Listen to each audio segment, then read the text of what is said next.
L'orientation des choix du consommateur est tout à fait essentielle, ne serait-ce que pour un peu le détourner des produits phares les plus consommés et pour lesquels ce n'est pas systématique. Il y a une tension sur les stocks correspondants. On pensera évidemment au premier lieu au cabillaud. Si tous les stocks de cabillaud ne sont pas surexploités, il reste des efforts dans certaines zones de pêche à accomplir. Sur ce point, les écolabels privés, souvent issus de démarches collectives initiées par des ONG ou par des collectifs, sont à saluer et sont d'ailleurs généralement accompagnés par les pouvoirs publics.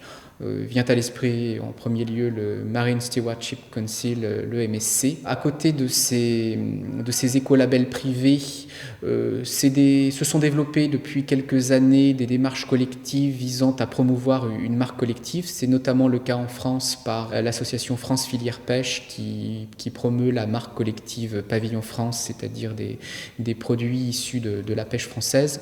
C'est également le cas sur des critères plus environnementaux pour la démarche collective ayant débouché sur la promotion de la marque pêcheur responsable. À noter également le développement un peu plus récent d'un écolabel public, notamment porté par France Agrimaire, dont on peut espérer que celui-ci connaîtrait aussi un brillant avenir.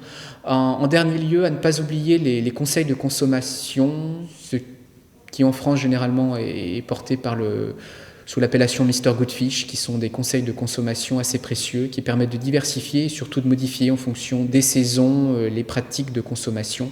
Car comme pour beaucoup de productions biologiques, il y a une saison aussi pour les produits aquatiques et il y a une fluctuation naturelle des apports. Et donc il est toujours bon de consommer lorsque la production est à son maximum.